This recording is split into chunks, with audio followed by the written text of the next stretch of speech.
Welcome to the Wicked Podcast, where we discuss the business books you don't have the time for. I'm Marcus Kirsch. And I'm Troy Norcross. And we are your co-hosts for the Wicked Podcast.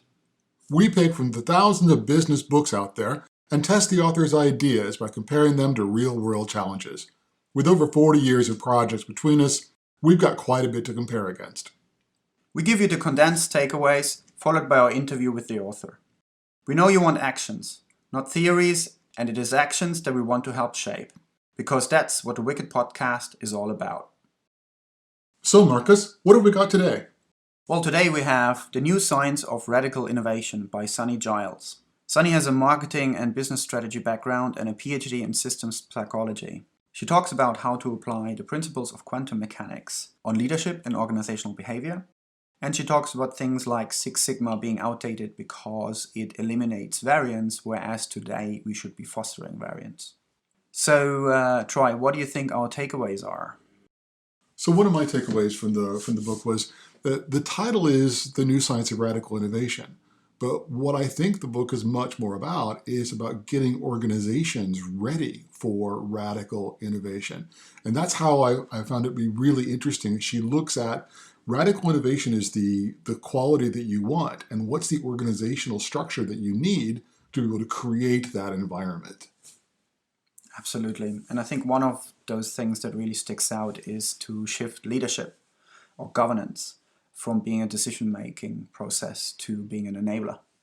And if I look at that, we work with departments, we build teams, and Sunnie, being a leadership coach and consultant, talks more from a leadership perspective. And those things really have to go hand in hand, and she talks a lot about that. The roles are changing, and therefore what seemingly needs to happen, in her own words and in our experience, is that you need to shift the decision-making process into the teams.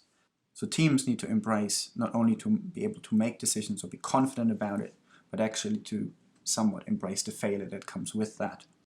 And I've seen this where we applied this on big transformation projects where the leadership team was not making the decisions on a small scale anymore. It was more about enabling the teams with financial support, with business analytical support, and so on, in order for them to have all the knowledge and the expertise they needed to actually work on the problem and make quick, small decisions that iteratively created benefits.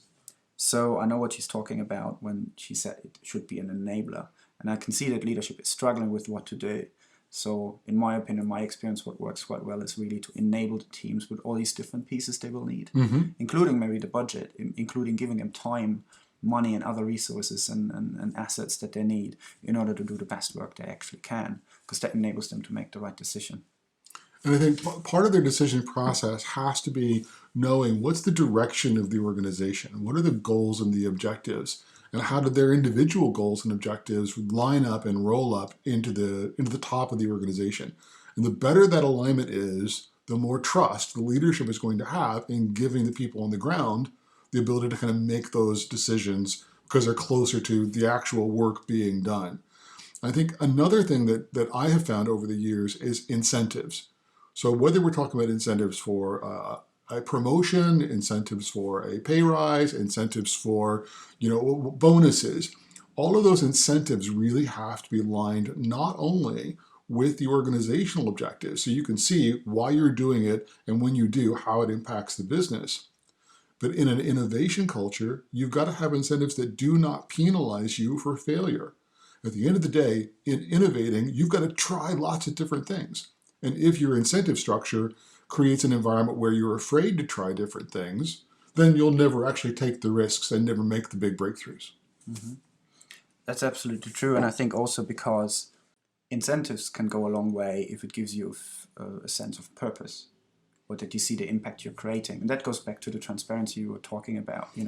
If I don't know what the business objectives are, if I'm just getting told some tasks to execute as fast as I can, I will be half as motivated. And if any decision point arrives, I might not know which path to choose, because all I know is my closed circle of knowledge. But if I can bring in actually what the business wants, I don't need to ask the business which way to go. I'll know it because I'll have that information, I have that knowledge. So that transparency is quite important. It comes Yeah, but it's also higher level transparency. I can be transparent within my layer and maybe the layer above, and it still would make me in a situation where I might make the wrong choice because I didn't have transparency across the objectives all the way to the top. So again, you were using the expression earlier today, radical transparency. I think radical transparency empowers the people who need to make the decisions to be able to make the right decisions.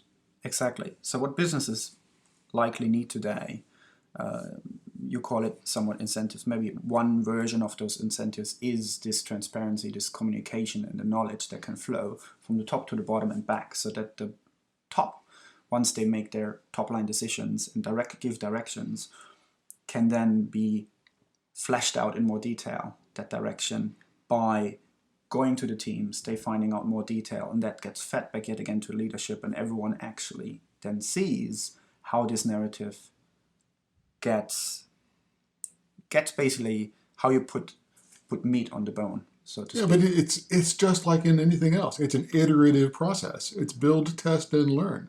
And it has to be communication across the whole organization, exactly the way you said. Yes, but the difference is, of course, that in classic organizations you have all these silos that don't allow for that movement of knowledge. So what we're proposing and what we've seen actually works much better is more informed both teams and leadership. The leadership will know more what's going on with customers because they tend to be so far removed from it. And the teams will know more about what the business actually wants without having to ask every week. That's a big benefit and makes for much more flexible companies. And that's really what Sunnie Giles is talking about in the book, is creating the environment that we're talking about, which includes transparency, which includes empowerment or enablement by the leadership, and actually makes the whole organization more likely to succeed in radical innovation. Exactly, which is often achieved through that iterative process that you're talking about. And the iterative process these days, the how do you say, the best practice, or the top performers in that particular subject matter, they do hundreds or thousands of tests a year with lots of small pieces of the problem that they're testing with the customer. And they're progressing bit by bit, but eventually faster still than a classic traditional company organizes around solving a problem. So when you look at Airbnb or Spotify or some of those big players, they do exactly that. And they're not measuring seemingly success and failure, they're actually measuring how can we test more. Because if we test more, we will statistically more likely get a further edge every day on being on beating the competition, or beating as best as they can probably be at solving a particular problem and creating value for the business and the customer. So you mentioned earlier the radical transparency as terminology. Maybe for some people who are not familiar with that, can you elaborate a little on what that means? So transparency is one of those things that's always very tricky, especially in a classic organization. Sometimes the management doesn't want to disclose too much, across the full length and breadth of the organization, what their objectives are, either for competitive reasons or for sometimes it's people building little empires kind of within their organization. So you get an organization that's big, a multinational global organization, you may have fiefdoms operating kind of between countries. And so what we're talking about in radical transparency is actually being transparent across the organization and across the depth of the organization as well. I think that is a great summary of that. And I think that's sort of our third point, right? So we have the supporting the teams by becoming a leadership that actually enables, by supporting with everything they need so they can do whatever it takes. I think that also avoids the idea oftentimes of a cookie cutter process. A lot of companies are still trying to make every team exactly the same, even so they're made out of different people. Spotify being a great example of letting every team evolve their own process, which I think is great to do.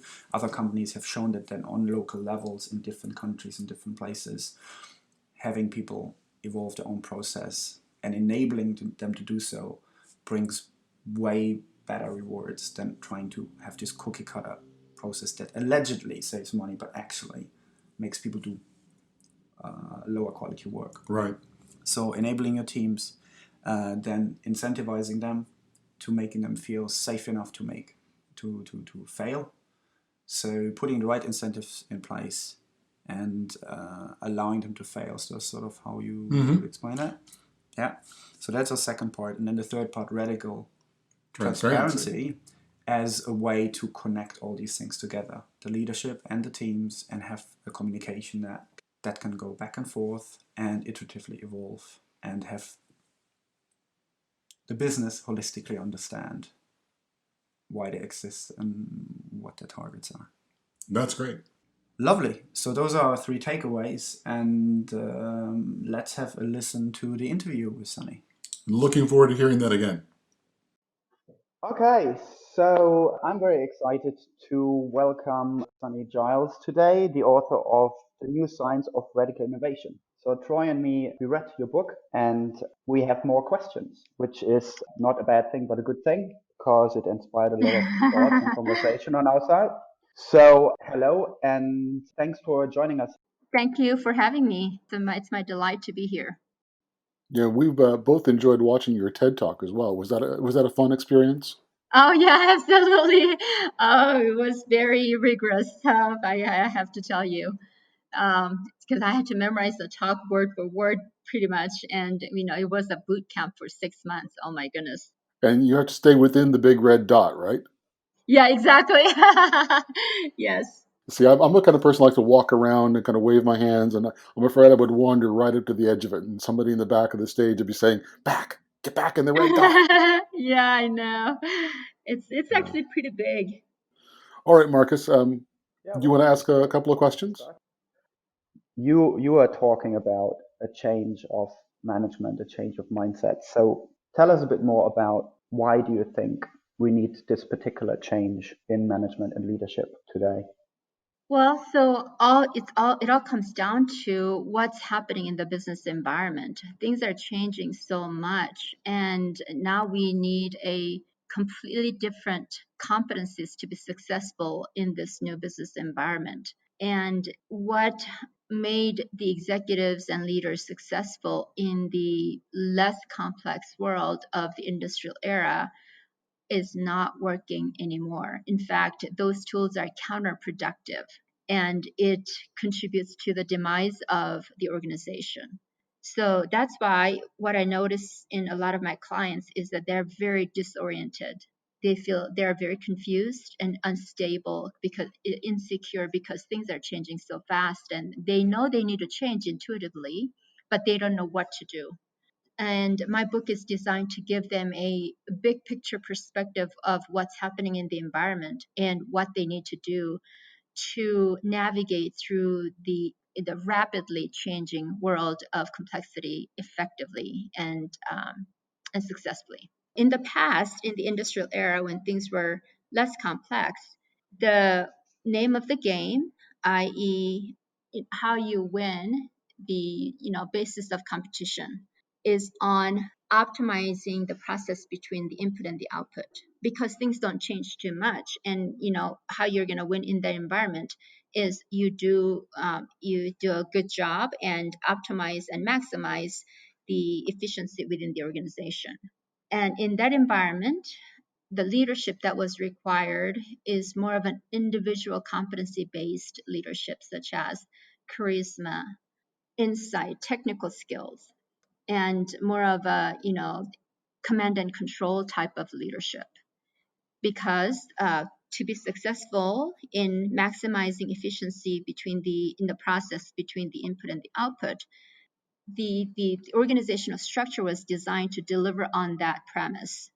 So the typical pyramid-shaped organizational structure designed to optimize the efficiency of each department through specialization and division of labor was devised.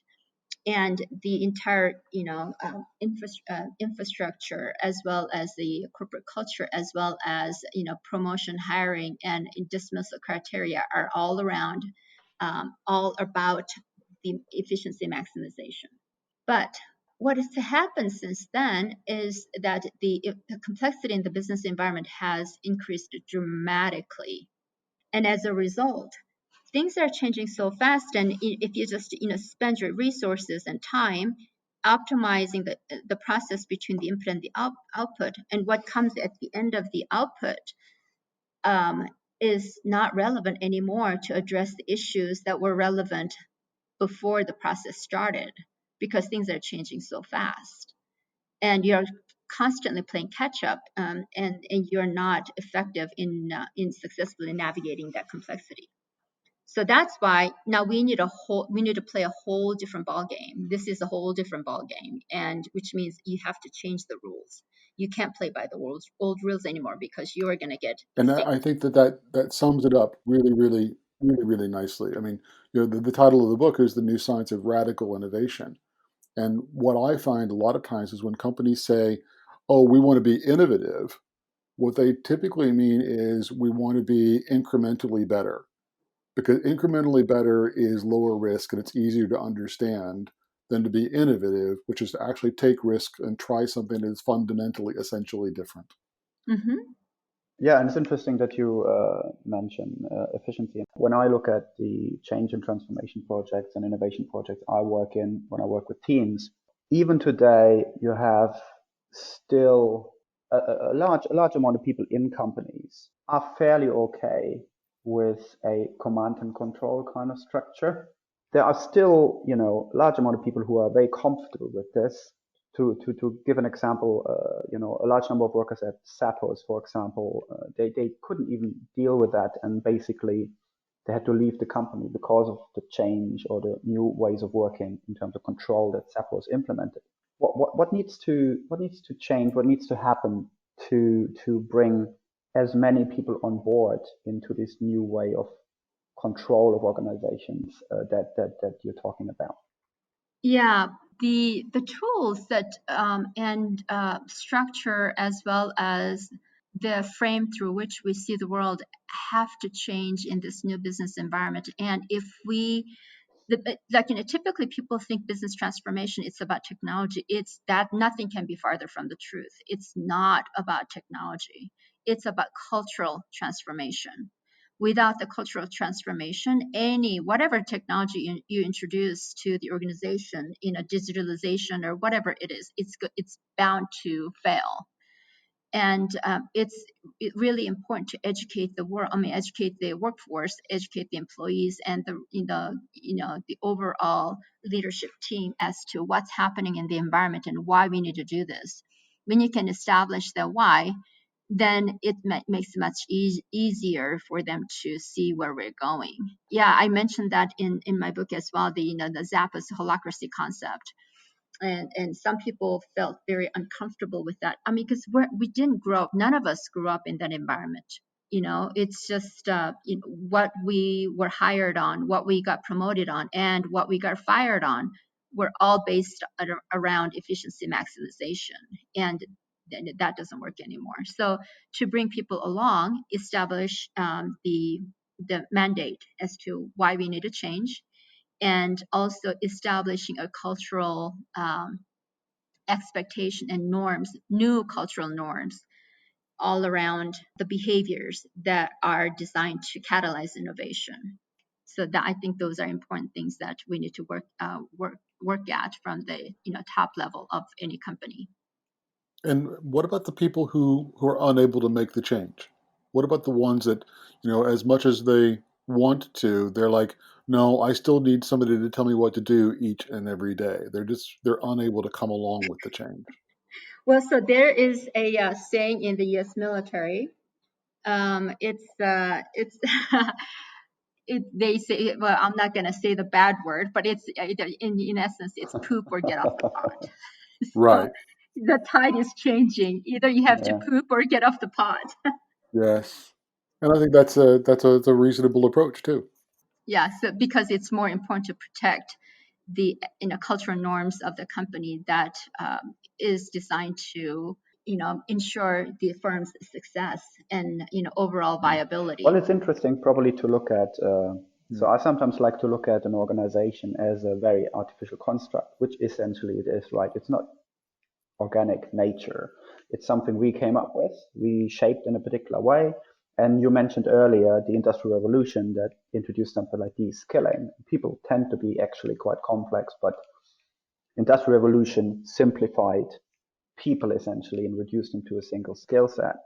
So there's some artificial aspect to it. And in your book, you mention parts where human consciousness and applying neuroscience principles potentially could help the change, so that maybe organizations could potentially become, let's say, a bit more like an ant colony, where communication, transparency, these kind of things work so much better, maybe through the help of technology, maybe through the help of just sheer cultural change and restructure. But what are your thoughts on maybe using some of those aspects that sit closer to maybe how nature works, or how those principles works, in order to help the change and help introduce something that people can work in better? Well, so I don't know if you guys see the same thing over on the other side of the pond, but here I definitely see one of the mega trends in the business world is restoring humanity in the workplace. I don't know if you see that over there. Do you see a Yeah, same? we got Do you see humanity the as same well here trend? a little bit. Yeah, I think just that the fact that you have WeWork and other businesses coming in, and a lot of organizations adopting, wanting a piece of that in order to make the workspace better and more human or more flexible. Yeah, for sure, absolutely, I would say. But I also have to say that the European mindset is not socialism, but is more socialist centric.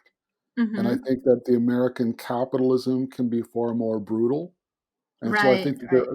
there's already a certain level of humanism in the world of work here, and we're Mm-hmm. seeing that improve.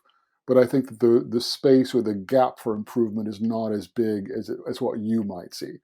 Considering I'm a Missouri farm boy, I grew up for most of my life in the U.S., and so Oh, I know what really? it's yeah I know what it's like over there. Okay. Yeah, for sure.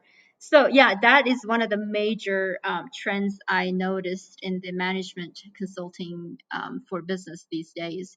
And the reason is in my mind is twofold. One, there has been so much pressure that's being built up in the workplace, where they have been squeezed and just marginalized for decades, and their stress level is at the critical inflection point. The pressure that's been building is now just exploding right now. And then the other thing is, it's just a mandate, just maybe intuitive realization from the top management, that when the environment is changing, we have to let people self-organize and tap into their individual geniuses and individual decision making capabilities, instead of trying to manage the company from a top down approach. Because as we see what's happened in China, from a centralized government, when you have a massively complex problem like a virus pandemic, if you try to manage that from a top-down approach, it's just not possible, because it's too complex, and it's going to shift, it's going to change, it's going to come from all directions that you just can't do it from a central command and control perspective.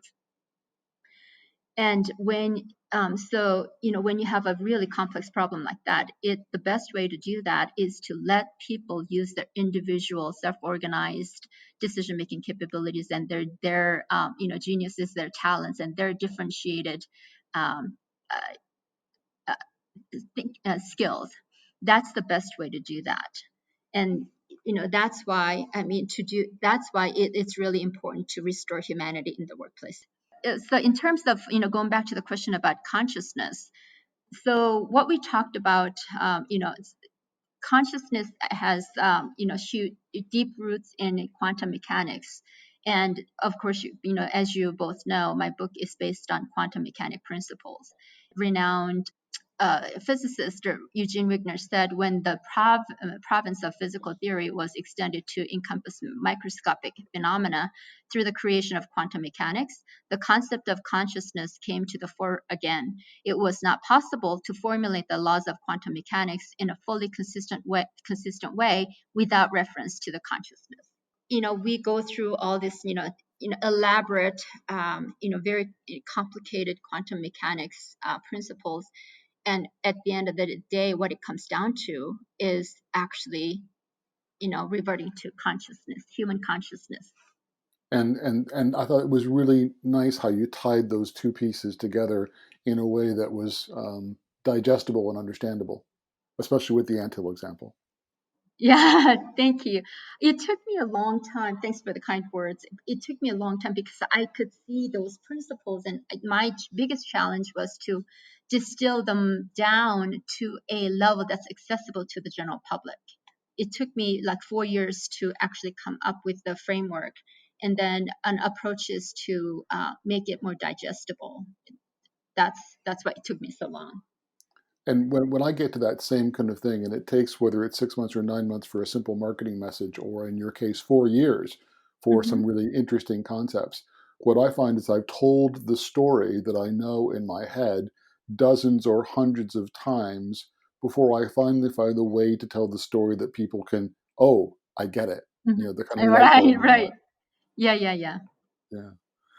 So moving from kind of core quantum mechanic principles to the next question that we had on our list, we were talking about your core principles of really part of the humanity discussion is building trust. And Yes, so you absolutely. say providing safety, creating differentiation, strengthening connection, and facilitating learning.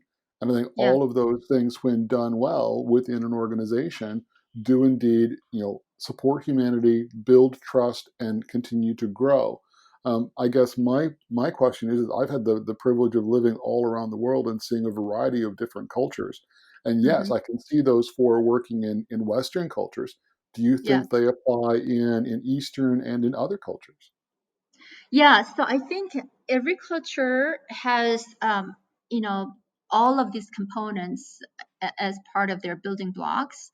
It's just that what's different is how much emphasis is focused on each. So, for example, in the Asian cultures, that's a more collectivistic society, meaning they're going to focus more on strengthening connection. So, decision making by committees, for example, and and uh, and also the boss, the manager, taking a more of a paternalistic approach to protecting their leaders.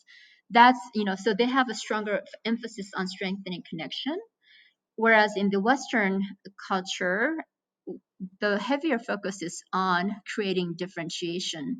It's because their cultural basis is more of an individualistic society.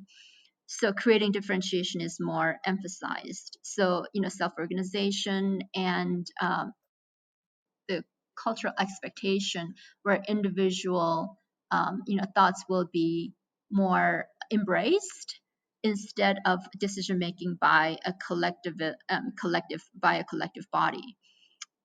So I think if we can, if the Western culture can focus more on, embrace more on the connection side, and Eastern culture focusing more on creating differentiation, I think that's a winning combination. Yeah, very nice, very interesting. We were looking at this, and you give somewhere a quote from GE towards the leader of old used to compete to win, the leader of new collaborates to win.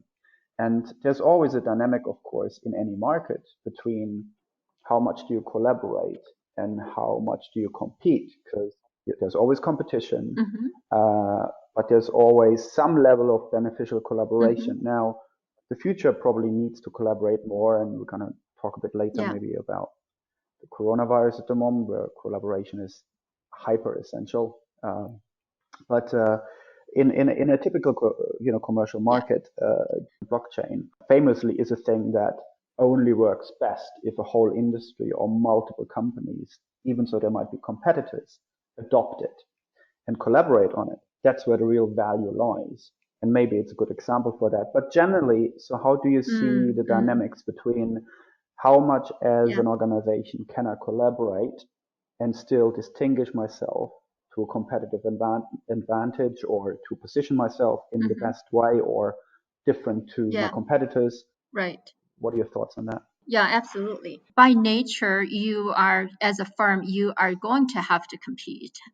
That's how everybody, because we're competing, we are playing in the capitalistic marketplace. And at the same time, as you guys both mentioned, creating a collaborative environment with not only within the company, of course, that needs to be that way, but even outside the organizational boundaries is becoming a lot more important. The reason why it's becoming more important is because of the need for building an ecosystem. And so the collaboration need, the need, so the role of the leadership, the senior leadership, has to be focused around developing an ecosystem strategy and defining what those building blocks are to successfully nurture and foster an ecosystem that supports your company's growth. That's where facilitating collaboration becomes really, really important. I just looked back at working at recently for some banking clients in HSBC and nationwide, and one of the talk of the town to some extent there's open banking. So open banking is a system where you can, through open banking, log into other banks essentially, or bring your accounts over or share your data easier, and that's actually in the end benefiting both. Because what we looked at, for example, is the fact that you could, through open banking, easier transfer accounts, but also easier de-risk based on everyone in the banking industry knowing a customer's history, and therefore providing better offers or de-risking when you take on a customer. There's a reluctance in the industry because no one wants to give anything away, and there's a lack of adoption because everyone's a bit careful about it, right? But then when you really look at it, what it could actually mean, there's an amazing benefit towards getting always more information from a customer, because the customer doesn't have to tell you everything when they join you. It's already there, so it makes it always easier. Right. So you will still fight over customers as you do, but whatever you get when you move a customer, the customer increases in value and you can do more with them any given time. If you don't, there's only this small margin you will ever get. So it might actually open up this margin aspects potentially. So is that sort of a little bit what you're talking about? Anytime there is a choice between information sharing and information hogging, in this environment, I would always err on the side of sharing more, unless it's illegal or is going to be fatal to your company, is viability. I would always err on the side of sharing. It's because information is always growing, and that is a mega trend, that it's a tidal trend that you will not be able to resist. And if you, in the past, by holding on to information, you could create a basis of power in the industrial economy where things aren't changing so much, and being able to control the information as a source of power was possible. Not anymore. You need to use that as a source of competitive advantage when you share it and bring a build a coalition around it. That's how you do it.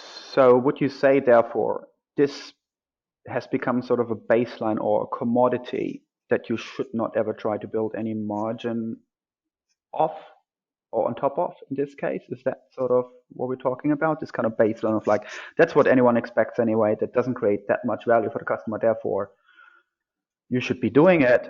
Yeah. No, not anymore. No. Troy? Interesting. So whether we're talking about competitive or collaborative, we're always talking about the underlying capitalist kind of basis. Right. And a capitalist in the 1970s had a company that was driven across 5 stakeholders. You had your customers, you had your employees, you had society at large, i.e. taxes, you had the environment, and you had shareholders. And arguably today, you have single stakeholder capitalism where the shareholder is the only kind of individual stakeholder that matters to the majority of capitalists.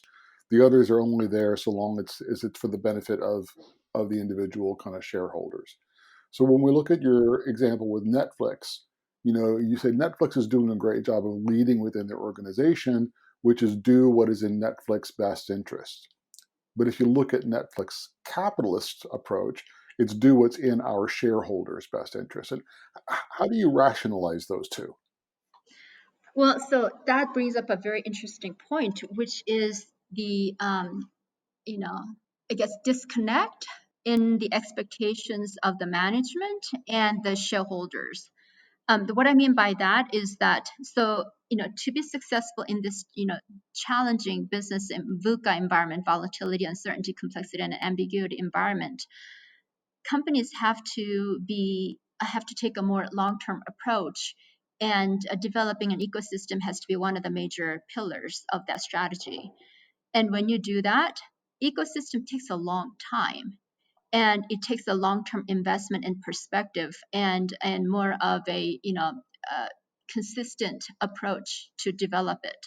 Whereas the shareholders are used to judging the company's performance based on their quarterly earnings, and so their timelines are much more compressed than what the company needs to pursue. In the industrial era, when things weren't changing so much, that model worked. So now one of the major responsibilities and roles and responsibilities of a firm's senior management is to align the shareholder expectations with the environmental mandate, so that we need to change what the shareholders are expecting in terms of what the companies will deliver, and shift their focus to have a more long-term perspective. Yeah, and not just a single perspective on what the company will deliver, which is what's my dividend going to be and how much is the share price going to go up, but what are my green, Right. credentials and how am I going to contribute to the environment? What's my CSR strategy, my corporate and social Right. responsibility strategy, and what am I Yeah, doing to benefit exactly. in a Exactly. bigger perspective?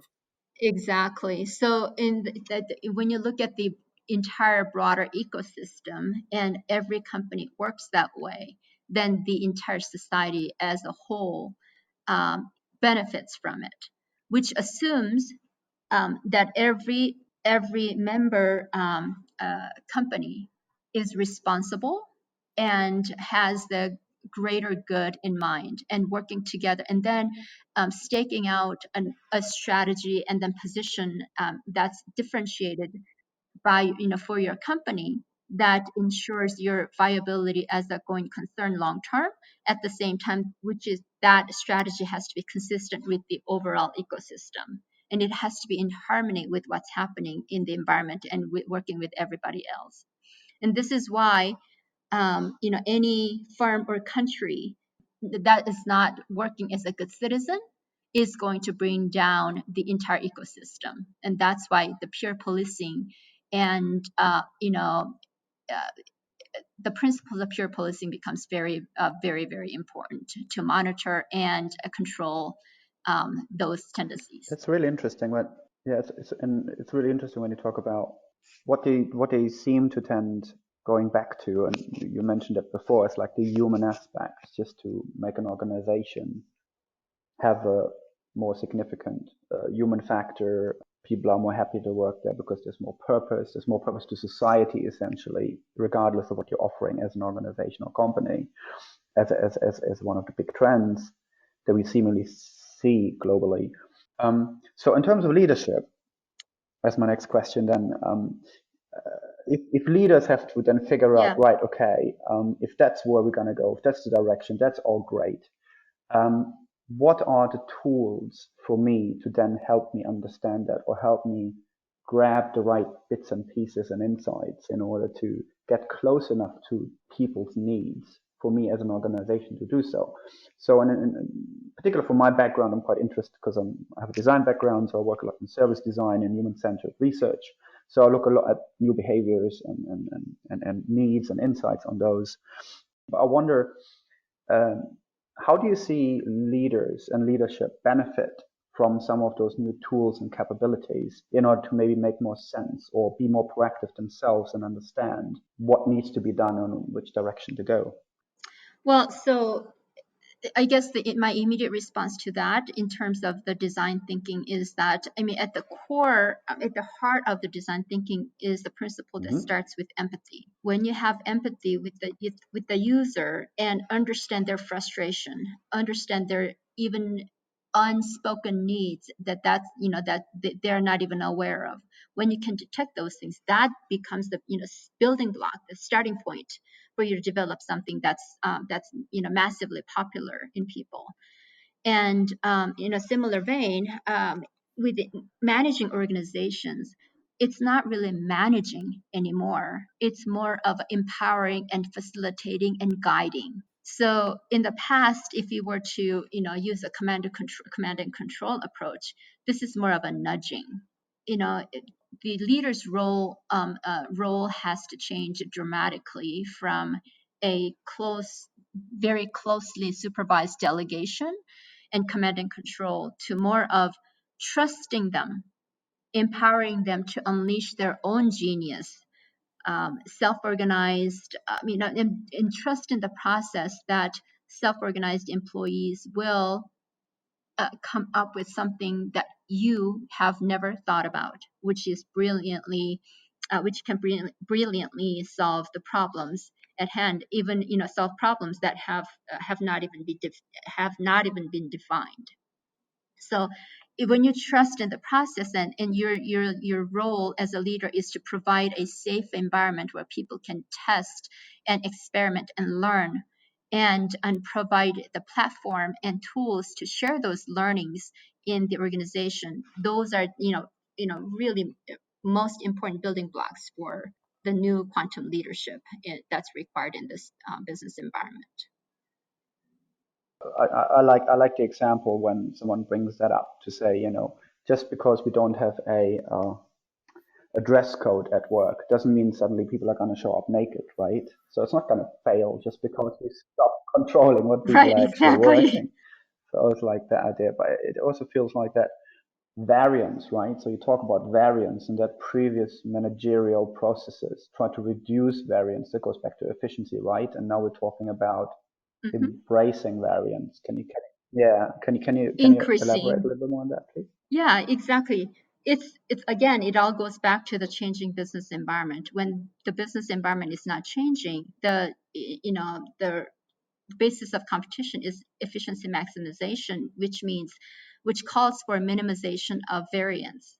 That's why Six Sigma, had its heyday in the 1990s and even 2000s, because it was very successful in eliminating variances. But now things are changing so dramatically, just the massive uncertainty and rapidly changing environment is posing so many new challenges that the companies have never seen.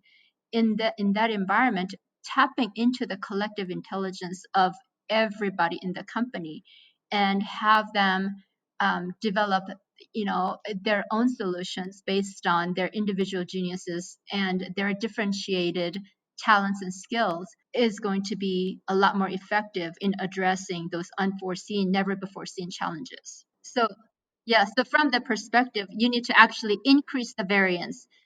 There's so many things for me because my background is design and technology. I see so many trends trickling upwards from development. And in development and delivery, they talk a lot about experimentation, right? Yeah. So they try a couple of different things, and it's slowly becoming a thing. It's still sort of an odd thing, but you look at the biggest companies, and they measure themselves not in how much features they push out, but actually how many experiments they can run a year. If it's like 1,000 or 2,000. Embracing variance to the point like that's default. If we haven't tried 20 variants today, we've not done what we should be doing. It's not about delivering one thing, which is also a little bit where maybe the big consultancies might be failing at this point, where they just propose one thing. It's more about like, no, you have to actually. Yeah, they have a cookie cut solution. Exactly. Yeah, I heard that word solution. way too often talking to some of those guys. Yeah. Great. So to kind of pick up on that thread and take it to a slightly different direction. So if that's the tools that the leaders need to have in order to kind of make these things happen, the people on the front line need to have the ability to try different things, to embrace their individual genius, which I love. It's a great expression. It's a great phrase. I think they also still need some level of direction as to where to apply their individual genius.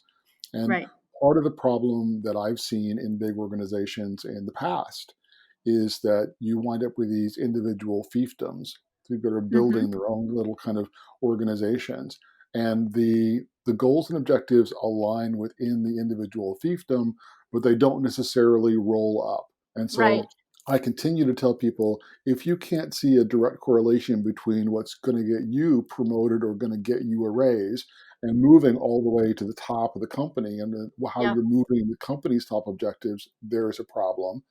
And Yeah. then secondarily is a lot of those things, and I'm going to go on a small segue here.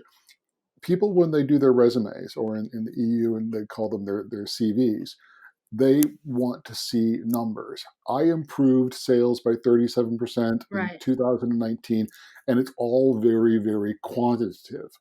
Yes. And when you start putting quantities on these things, then it becomes really, really difficult to allow for a failure, because suddenly my number is never going to go above 100. My number's only going to go down.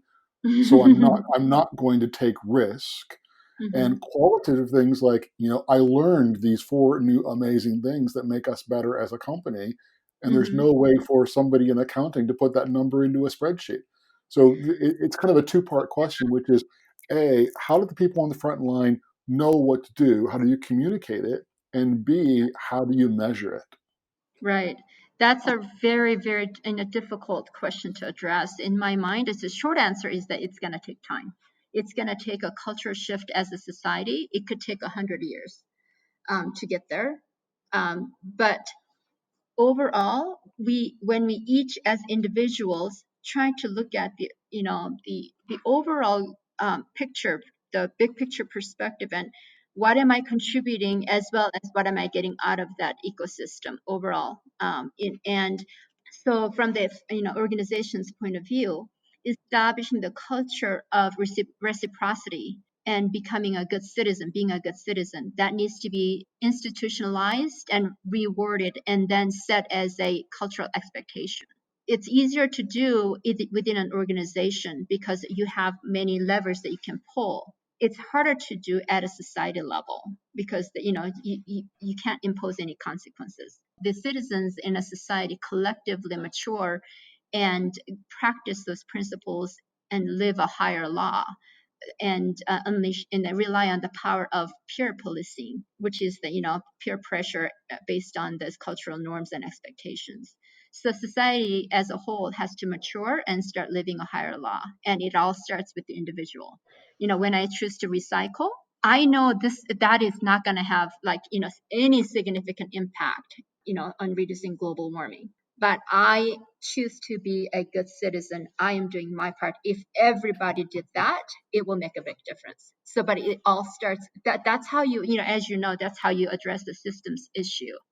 And it's a wicked problem that is, systemic in nature, cannot be done by addressing one thing that's, conspicuous, and then you just try to address that point by introducing a point solution. Then it has unintended consequences in other parts of the system. And to address the systemic problem, members of the system need to work together towards a common goal, not worrying about what other people are doing. Just do your part. When you do that, then the entire system changes dramatically. I lived in Zurich for about 6 months. Yeah. And one of the things that they told me in Zurich is that in Zurich, every Swiss is a policeman. And Yeah. You see, that makes a lot of sense. That's how it needs to be. everyone is Yeah. watching everyone else. Yeah. And I think when you talk about peer policing, it's a Yeah. softened version of that. But yes, we're all holding everyone else to account because everyone else is holding Exactly. us to account. Exactly. That's the most powerful accountability tool in the new era. And as that continues to move forward, I would actually embrace that. I'm not sure that everybody else will, but I'm more than happy to embrace that. Yeah. It's really interesting you mentioned the everyone's a policeman, because that reminds me of The Life and Death of the Big American Cities by Jane Jacobs, who was a big commentator on city planning and this kind of really complex projects. And one of the things she says as well is like crime rates and those kind of really complex problems go up and down by how many eyes are on the road. So if you have shops closing down early and no one's there, Yeah. crime will go up because no one cares, no one checks. Yeah. You can see how that works in neighborhoods, which are obviously always very complex, and how city planning and the design approach, a top-down design approach, has always been failing cities so much. So there's evidence in other areas like city planning that we probably should revive and look again, because there's case studies there on similar complex problems. Yeah. And also, my global leadership study that was published on Harvard Business Review found that the practicing high ethical and moral standards was the number one leadership attribute that leaders themselves are looking for from their managers. And that was across geographies, across genders, across age groups, consistently found. That's a really encouraging sign. It's because, to me, the strong ethics and morals are a new competitive advantage just because of the principles that we mentioned. When as a group, people, all the members of a group collectively practice high ethical and moral standards, then the entire company is going to grow, and they're going to be able to address the unseen challenges, never before seen challenges, a lot more effectively because of the principles that we just discussed. So, and speaking of never before seen changes, you mentioned briefly about how the Chinese government is addressing coronavirus. You Yeah. know, how do you think, A, it's going, B, what could be done better based on your research and understanding of how different individual nations or Yeah. even globally we're responding to the current coronavirus and COVID-19 pandemic? Well, so I don't know if it'll make any difference because they have a structural, difference, fundamental structural difference in China than what I ascribe to, as to the principles that make an effective society and organization. One of which is complete transparency and information sharing. I mean, that is not the case. That's not the reality in China, and because of that, they will be disadvantaged in the new era of volatility, uncertainty, complexity, and ambiguity.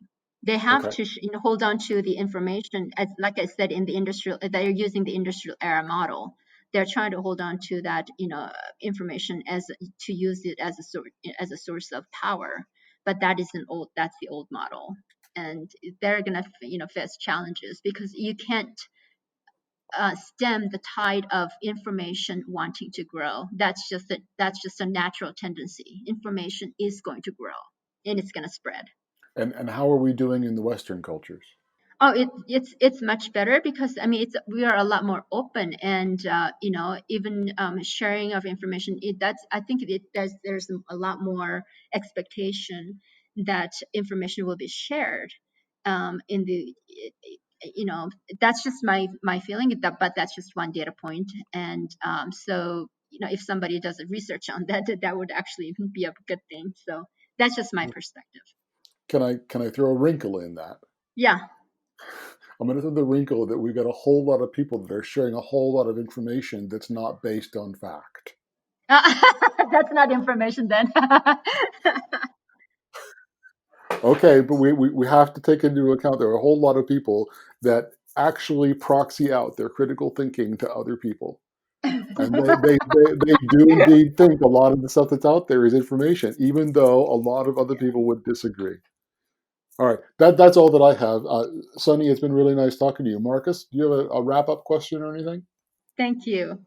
So yeah, I think that's going to be some wrap up, but for now. So here's one thing. You use the word or the terminology, a description of an agent with maximum differentiation. Can you explain a little bit more what you meant in the book when you used the word, the description of an agent with maximum differentiation?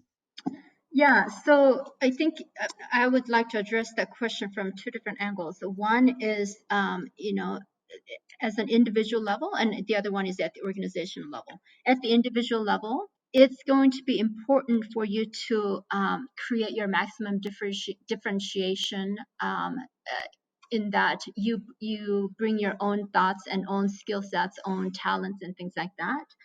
And at the same time, you need to have a broad perspective on what's happening and learn fast. Your ability to learn fast, and with your one or two deep expertise in deep expertise in one or two areas, qualifies you to be a generalist with a specialized expertise in one or two areas. That is going to be the future of the ideal candidate in for companies that who are going to be looking for people in the future. And because the generalist approach, which leads to my, the organizational angle, is that companies need to hire on, not on experience, like most companies are used to doing now. Not on experience. You need to have minimum 5 years experience in blockchain block, or Yeah. you need to have minimum 3 years experience in, accounting, whatever those things. There's some minimal level of, exposure and experience that you need to look for, but that cannot be the most important thing. The most important thing that you need to look for is the ability to learn, because things are changing so fast. And, if you have deep expertise without the ability to learn fast, that will actually penalize you, because your perspective will not be open enough to survey the broad landscape, because you're going to be so entrenched in your own expertise. Yeah. There's so many levels that I've Go ahead. seen this in real life, apart from my own career of, working as a designer and a coder, and then stepping out for 2 years to do an MA, coming back to the workforce, and then being told, "Oh, you haven't done this for 5 years." Mhm. Yep, I learned all these new different kind of things. It's like, yeah, well, we're not quite doing that Yeah. yet. And then they did it a year or Right. two after, so they couldn't recognize the value of it as much as Yeah. on a very recent project. So I was working around on a project with Sapient, and essentially they had a bunch of developers sitting there, right? And they want developers with experience. And then because they're updating and upgrading all the ecosystem, Yeah. they actually needed people who didn't just fix that box, but another box of a different type. And they were struggling to say, like, so we got all these guys now, but they don't know Yeah. that because they are focused and they're specialists, because everyone still tends to be a specialist, because a lot of organizations are still describing their need as a specialist skill. The workforce tends to focus on being a specialist because they think that's what companies need, because the companies say so still. So then they were saying, well, we've gone through that phase of the project. So now we have to Yeah. fire all these 20 people because we don't need those skills anymore. We need the next skills. So we need to hire 20 more people, which is going to take us 3 months or more to do, cost extra money instead of using the people we have and them learning it. I was like, can't they just learn it? They're coders. Code is not that madly different. It's like, no, they can't because they're not used to doing that. It's like, are you kidding me?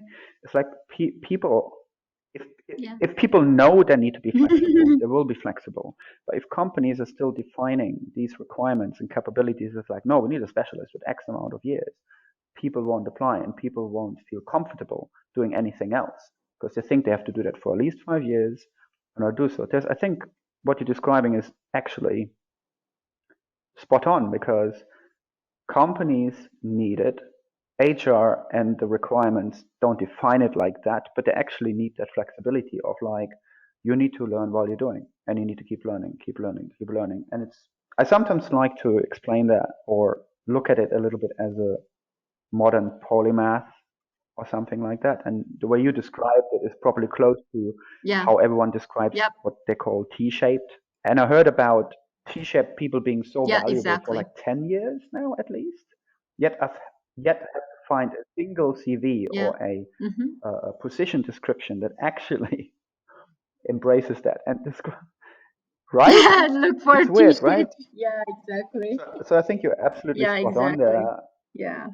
So yeah, you gotta practice. You gotta practice what you preach. You probably Yeah. go to your leader and say, hey, you need flexible people. And then you go like, how am I going to translate it to my HR department? They don't know how to hire those people. They only hire in silos. They only hire in verticals. That's what they do. Yeah. So it's definitely a really interesting gap. I mean, we can always create a bigger pie. The pie is sufficiently big enough for everybody to eat off of. So we're called to live a higher law now. Yeah. That's a really great closing thought. And I've already been to your website and I've taken your leadership quiz and I've gotten my results.